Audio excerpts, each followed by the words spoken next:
we get play-by-plays. Oh, need a big boy. Tyler? What are we gonna name this one? Tammy. Tammy. Taylor. Something with a T.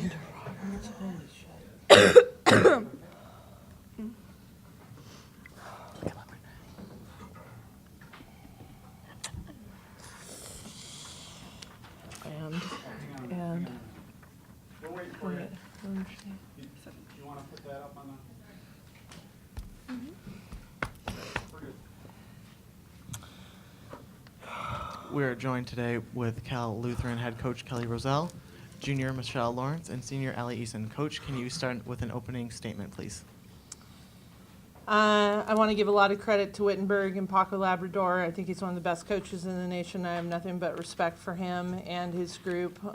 We knew after watching him yesterday that we were going to have our work cut out for us, especially since we had to play a 5-set match. And luckily, we were able to use our momentum going into that. I also want to say that this was for all the kids that have come before these kids and all my assistant coaches and everyone that has helped to get us to this point, our athletic director, everybody on our staff, all the professors that allow me to proctor tests and get the kids out here. Something that we've been dreaming about, something I've been dreaming about for my whole career, and to do it with this group of kids is really, really special. I couldn't be more proud of my group. Can you talk about this group of kids, Coach? Oh, do we have a time limit? I mean, they are so hardworking. They continue to do all the right things. They have put volleyball in the front seat for the last 3.5, 4 months, have sacrificed blood, sweat, and tears, social lives, hours that they could have been doing so many other things, and just continue to believe in the process. And it was such a roller coaster for us this year, and they just kept believing and kept pushing. And when one girl was struggling, another girl would pick her up, and that's exactly what we're trying to do at Cal Lutheran, is develop not just a team but a sisterhood, and we take that very seriously. So this group is the epitome of Cal Lutheran volleyball. Michelle, we'll start with you, then Allie. What does it mean to be able to say that you're a national champion now?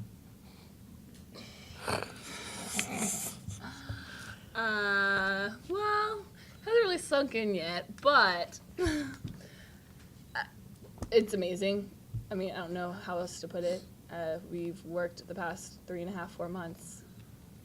We've worked our hardest, and we've gone through so many ups and downs, and people did not think we'd make it this far. People didn't even think we'd make it in the NCAA tournament, and we fought all adversity, and we got here, and we did work, and we believed. And that's all we could have hoped for.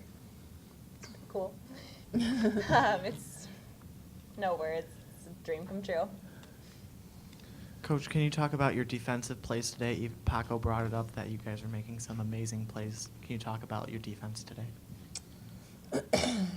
We just push these kids all the time. We put them in impossible situations and impossible drills, and Kevin Judd hitting at them every day, and just pushing them and making them frustrated at practice, I'm sure. And we had a pretty good game plan coming in. We had a pretty good idea of what they were going to do. We were fortunate enough that we got to watch them a couple of times, and I thought my kids were extremely disciplined on defense today.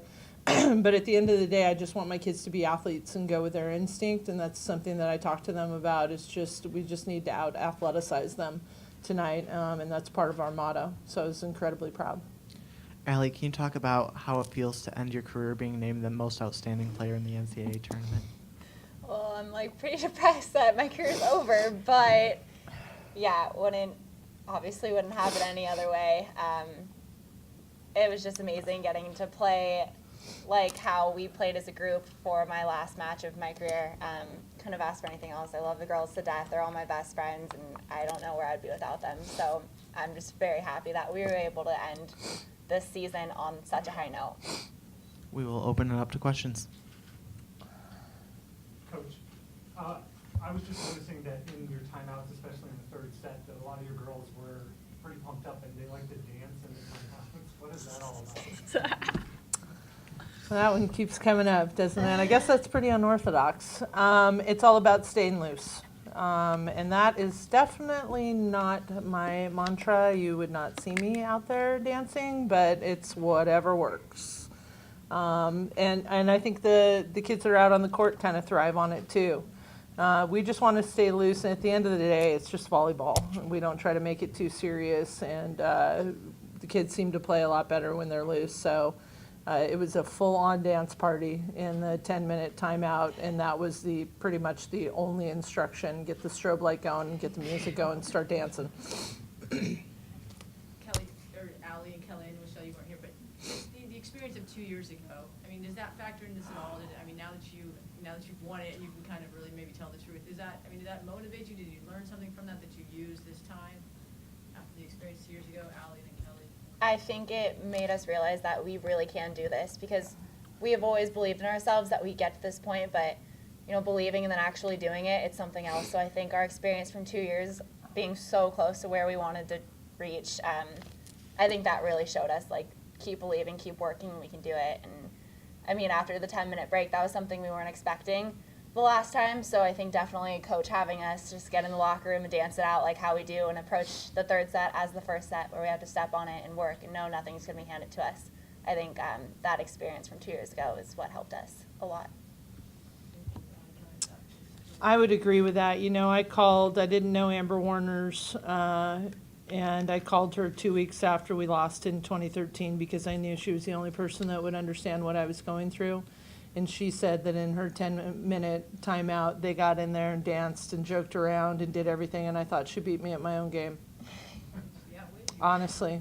And we were given a lot of instruction and doing stuff like that, and I thought, yeah, I need to learn from that and kind of do that same thing. So that honestly was something that I thought about this time going in. And just, I know you obviously you want to win, but did you expect a sweep today? Or is that surprising to you more than the fact that you won? Anyone? Who's that going to? Sorry. Anyone? We expected a hard-fought battle, but we also expected to play well. We were prepared, and I don't know if I could ever say we expected to win in 3. I kept telling myself, wouldn't it be nice if we could just win in 3? And the kids just executed, and we're playing well at the right time, peaked at the right time, something we've talked about forever, and it just all came together tonight. Allie, your serving was huge today.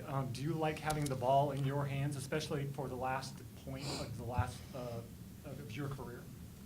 Yeah, I love the pressure. I think that's kind of what makes me a good player is I thrive off the pressure and knowing that, the girls are relying on me. Game point, we definitely in practice, we put ourselves in the situation where it's 100% serve, and I for sure did that. I was like, yeah, we're just going to get this one in. But yeah, I like the pressure. And I got 2 things for you guys. When we got on the bus to leave California and come here, you got some T-shirts, and I heard you do anything for a T-shirt. How does that one feel? Where does it rank? this is my favorite t-shirt, even though it's got some paint on it now, but we wash won't ever out. take it off.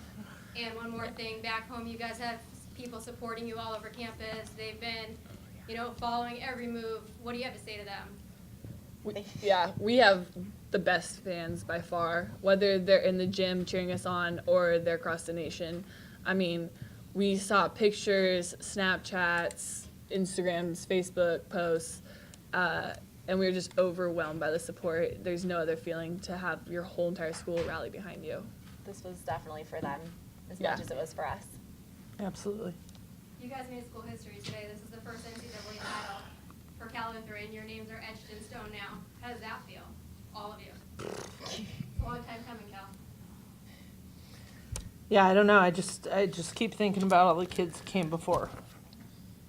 And that's what motivates me, for sure. Not just the group of kids that I have and all the sacrifices and hard work, but all the kids. I had a former player post all the stuff from 2006 and just thought, man, we need to do it. And for all the kids that have come so close, and have helped me and have believed in what we were doing, and Kevin sticking with me, God bless him, and God, my mom and my aunt going to every match, and my husband at home. Oh my God, that is the most thankless job on earth. I just wouldn't be where I am today without my husband. He's my sounding board. He always believes in me. He talks me off the cliff all the time. I just can't say enough about it. It is absolutely unreal. Any other questions? For the student athletes, can you talk about what it means to be a Division III student athlete, balancing your academics and pursuing such a high athletic career? And you're not doing it for money. You're not getting a scholarship. You're playing for the local team. Yeah, Division III. I mean, I was very skeptical about it going into my freshman year, but I'm just so happy that that's what I ended up going with. You get to play for the love of the game, and that's the only thing. Like, there's no pressure to be, performing to keep your scholarship or anything like that. Like, you just get to play because you love it, and you know that the girls on your team are playing for the same reason. So, it really just makes going to practice and just knowing that you're going to have fun and, work your butt off still, but it's just because you love it, and that's just, a really big thing that we pride ourselves on.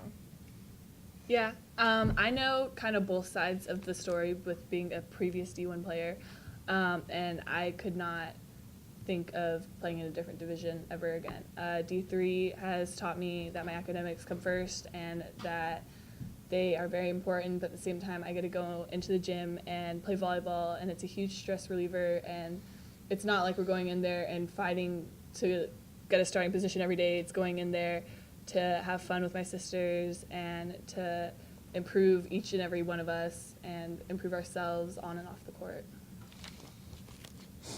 I was just curious, how many of you, being from California, have never seen snow before? Two of them hadn't. Well, 2 years I've ago. seen snow. 2 years ago, Michigan was my first time being in actual snowfall. So this is my second time. Yeah. Yeah. This is Pua's second Beautiful. time, right? Yeah. Second time. And then Michaela and Molly's first. It was Michaela's first, yep. And Molly's. So a lot of us. There's a drought in California. You don't get to see a whole lot of snow. Thank you very much. Thank you. Congratulations. Thank you. you.